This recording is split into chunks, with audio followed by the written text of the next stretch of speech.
Hey there, Mary Sheila here from Occidental Nutrition, and I am going to make one of my very favorite soups on the planet that I've been making for years, that I feel like I've perfected, and I'm going to show you some different variations. And this is a Thai style soup, and it is so good. It's my secret soup, like if somebody's sick, or if I'm bringing somebody a meal for a certain reason, or if I'm having guests. And I learned how to make the soup from my friend Dang, who's from Thailand. And of course, it's changed over the years, and it's going to change a lot today because I've got a lot of produce from the garden that I'm using up. So let's dive in, and I just want to say, go ahead and subscribe below, and then click on the bell for notifications so you'll get notified when I put out new videos in my kitchen, or maybe if I'm doing a nutrition rant or sharing something else for health and wellness. All right, so I am going to be using, I'm going to be making this with chicken. I have chicken thighs that I've already cut up, and they're just in a bowl. And I'm going to get my pot going. I like to use a nice thick bottom pot when I make this, more than just, a thinner metal. So if you have one of those, that's a great way to go. Sometimes I do like to make my own spice blend and use that in the soup, but I've also learned from my friend Dang about what she thinks is the best spice blend on the market. This is kind of a big container, but I keep it in my freezer and just pull it out. It's a paste, and it looks like this. I've already got it measured out for my soup. But what's nice is there's no added MSG. I'm the only good MSG, right? No added MSG, no preservatives, no artificial anything. It's just garlic, lemongrass, salt, shallots, dried red chili, coriander, kaffir lime peel, curry powder, cumin, cinnamon, turmeric, cardamom, and nutmeg. So that's a really nice, clean blend. I can add some other herbs and spices from my own kitchen to it, which I will. So I've got a really nice shallot that I just bought from Beet Generation Farm at my local farmer's market. Okay, so while my pan is warming up, I'm just chopping a few things up. But the first thing I'm gonna do is I'm gonna get my chicken going. And I like to get other vegetables that are kind of hard and firm that I'd wanna cook early on. So if I wanted to put carrots in it, it's a good time to put it early on. If I wanted to put like delicata or sweet potatoes, other vegetables, I actually have some delicata that I baked yesterday, so I'm just gonna use that. But the first thing I'm gonna do is I'm gonna add a little bit of this coconut cream. This is a Savoy coconut cream. I'm gonna add a little bit of this in my pot, and this is gonna act like my fat. Then what I'm gonna do is I'm gonna add my curry paste, and I'm gonna just toast it first. So this way it's gonna start emitting flavor. Now I don't wanna go too long with this and burn my spices, but I can definitely do this for just a couple minutes. And you can add more. This is probably about like a heaping tablespoon of the spice blend. It's definitely a little spicy, and I'm actually backing off the spice today because I'm gonna bring this to a couple people who are not as spicy. Well, they are spicy people, but they don't like a lot of spice. So I'm just gonna let this kind of toast a little bit, but if I go too long, I'm gonna start coughing and clearing my throat. Now, if I was not gonna use chicken, if I wanted to keep this vegetarian, you can simply just use something like this and carrots, but it's always nice to have a little protein. So the other thing you can use which grows great, is garbanzo beans. So I am gonna put some garbanzo beans because I have them. I cooked some the other day. So I'm just gonna add my chicken in with the curry. And I'm just gonna let it mix together with the blend that I started with, my probably tablespoon and a half, and just a little bit of coconut milk, and that kind of works as being like your oil, so you don't have to add a vegetable oil as well, which is really nice. It's tempting to just stir and stir. I'm really just stirring to get the flavors mixed together, but I'm gonna back away from the pot and let it kind of brown up a little bit. And while that's happening, I'm gonna cut up a little bit of ginger. So one of the things You can actually, if you're using organic ginger, you don't have to peel the skin, but I'm just gonna show you my little peel the ginger skin trick with the back of a spoon, so you don't lose as much if you're just doing it with a knife. But again, if it's organic, it's just a little extra fiber, probably a lot of prebiotics, which are good for the microbiome, so you can do what works for you. I'm just gonna do a little bit of that, and then what I'm gonna do is go ahead and just do some nice thin slicing of the ginger. I like having a little extra ginger in here.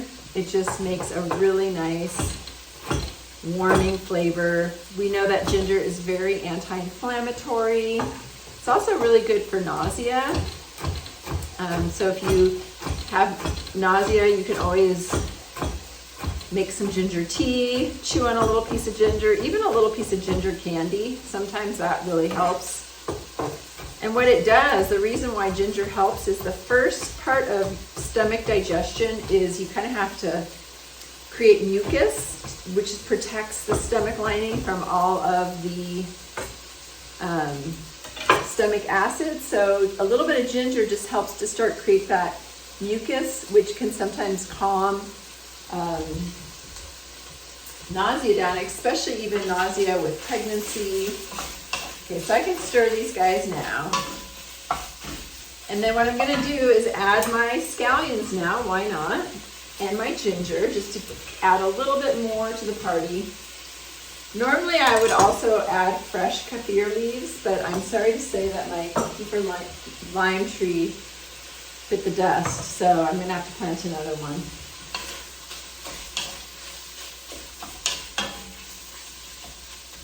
Okay, so I'll let that kind of sit for a minute. I will add my garbanzos soon. The other thing I'm gonna add soon is I have these gorgeous mushrooms that a friend of mine just gave me from a local mushroom grower. So I'm gonna add a little bit of these, probably not all of that, but I'm gonna take off a nice chunk.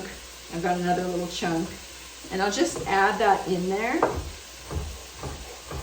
And because these are really thin mushrooms, I'm going to cut them kind of small so that they really blend in.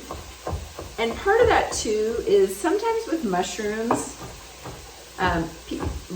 some people in my family are sensitive to the texture, and it's kind of true. Like if you don't cook a mushroom the right way, which I will show you soon how to do that because it really is nice when they're cooked well, they can be a little rubbery, they can be a little slimy. And those of you who have that texture issue with food, which I totally respect, because you want your food to taste good and feel good in your mouth, then it can really make a difference and not be very fun. So I'm really chopping these small. So especially if you were making this vegetarian, this would almost be a little bit like meaty. And I have to say, like, adding mushrooms to your food, mushrooms are such immune boosters, and they work as kind of adaptogenic, so they help the body respond to stress. They help the body to regulate immunity. They've got a lot of minerals, and they're just, I think they're delicious. I know not everybody loves them, but okay, so I'm gonna add my mushrooms in here now, just so they can kind of cook down. The other thing I could do, which would probably make this one really delicious, is I could roast those mushrooms in the oven and get them kind of crispy and sprinkle them on at the end. Kind of wish I had just waited to add them in, but you know what I'm going with that. That would be really good. But I think this will be really nice. The nice thing is like if I put more in this, I can make a bigger soup, and I could feed more people, and myself included. I'm also going to add my garbanzos at this point. Again, this is a great time to continue adding some of my more heartier vegetables. Things like kale and bok choy, which I also have. I'm going to add those at the very end. Sometimes I'll even blanch them first, because that way they'll keep their bright color and beauty, and they just look more appetizing and appealing. So, you know, there's definitely different ways you can approach cooking with these veggies. I'm gonna add there. And then I thought today I would add tomatoes. I don't always add tomatoes, but I do have a lot of beautiful tomatoes that I harvested just the other day before we got a good rain. And so I got to use them. And, you know, tomatoes in a Thai soup, I also actually really like.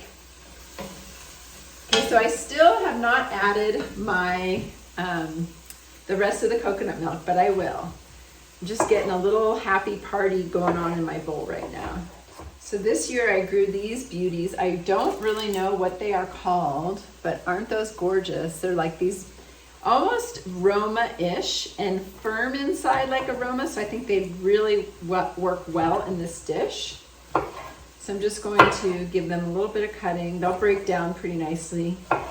And they'll add a nice acid, because if you think about a Thai soup, you know, a lot of times there's lime or lemon. So the tomatoes are going to help bring on that acidy flavor. So that'll be really nice. Okay, so now that all my flavors are sort of marrying in the bowl, I'm going to add the rest of my coconut milk and just let that mix together.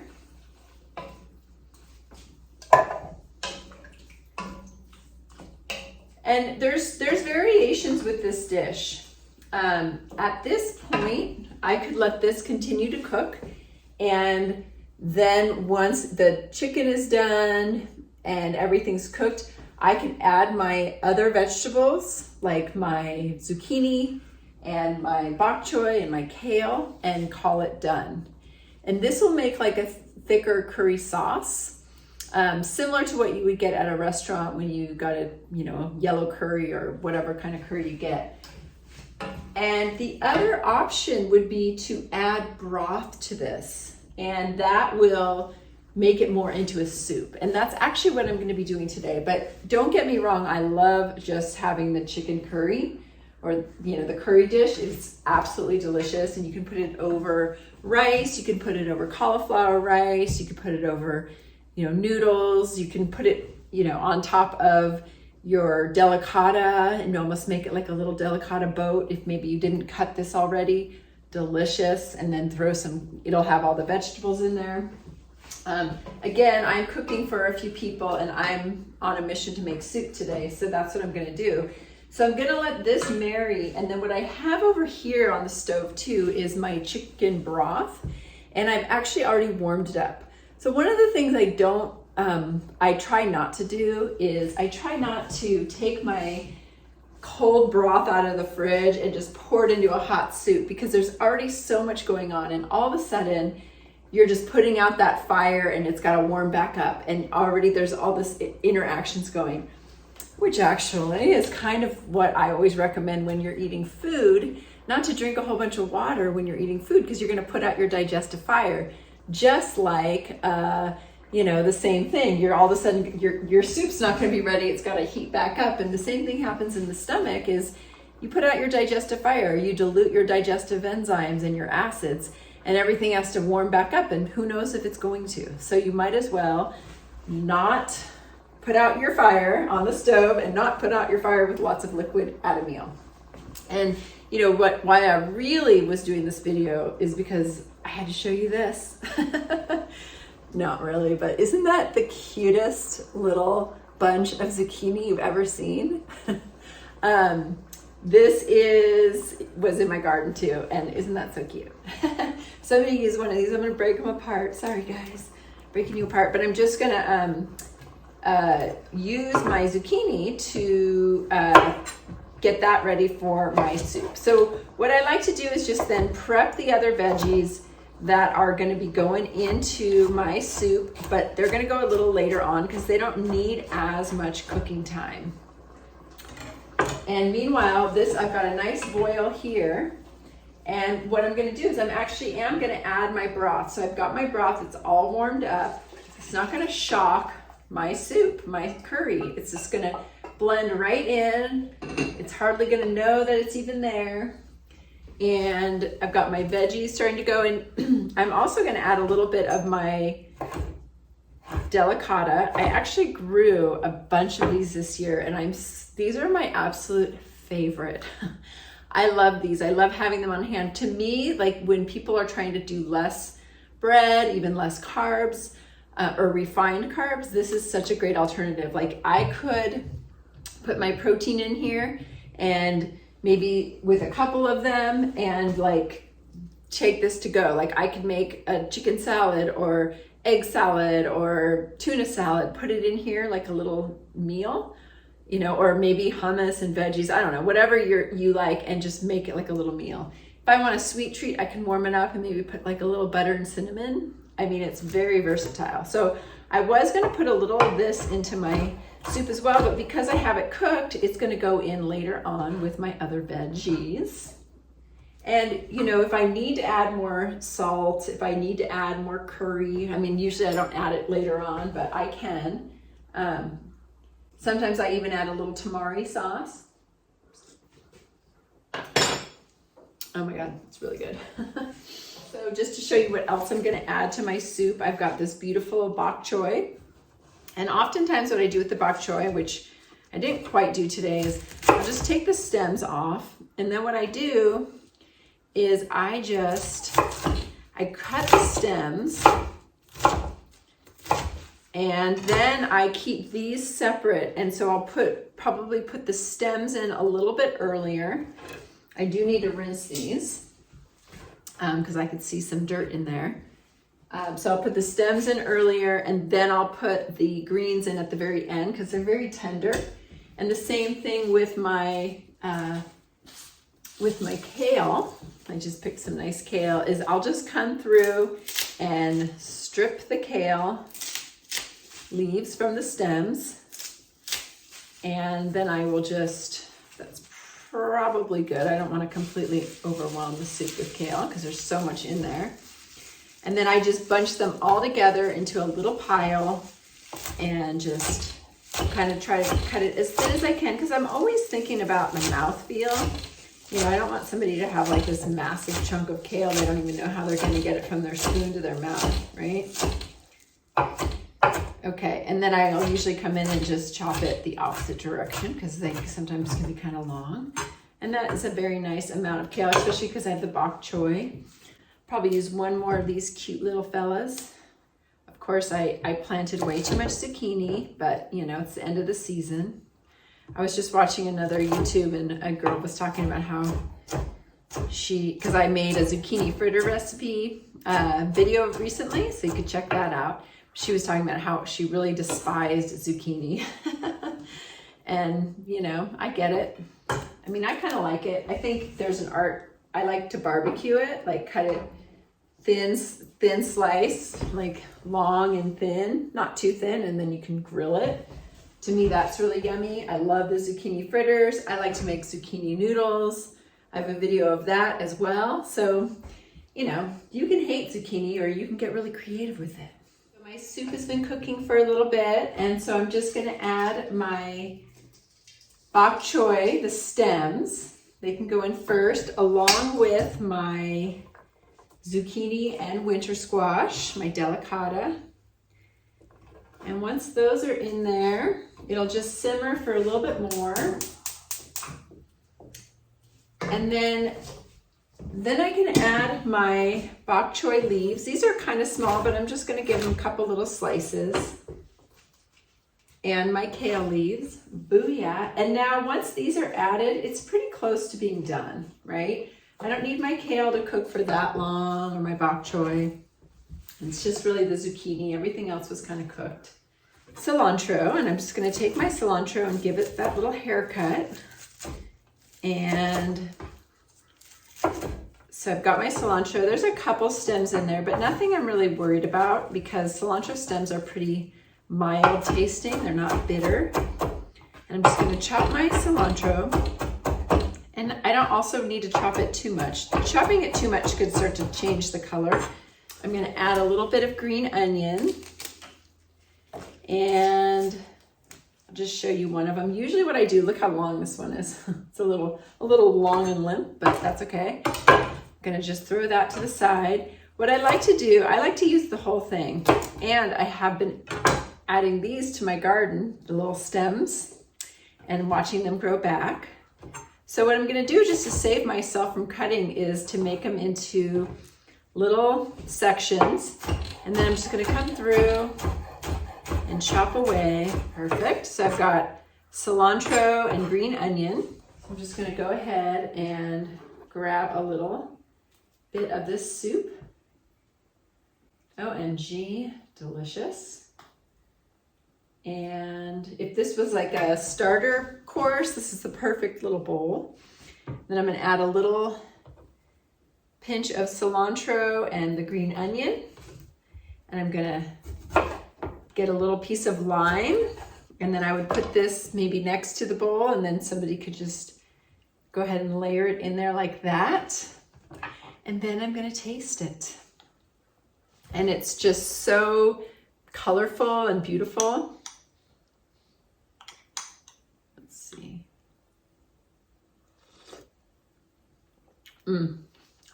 It's so good. The lime really goes a long way. I'm gonna taste the broth. Yeah, I mean, I personally don't even think I need to add any salt. It's really nicely cooked. The curry powder paste really lends itself so beautifully. So there I have it. I'm actually just gonna turn the heat off and cover it up and let it sit. It will continue to marry. The veggies will continue to break down. And then when we're ready to eat, I'll just warm it up. And then I'll put some in a couple little containers for my friends. And that is my amazing Thai soup. I hope you feel inspired to give it a try. Remember, I use the May Ploy yellow curry paste. Maybe I'll do another one where I'll actually make the paste from scratch. But for starters, that works really great. It's easy. Store your container in the freezer. That way it's got a longer shelf life. And yeah, give it a shot. Let me know in the comments. Subscribe and click on the bell for notifications, and I'll see you next time. Thanks.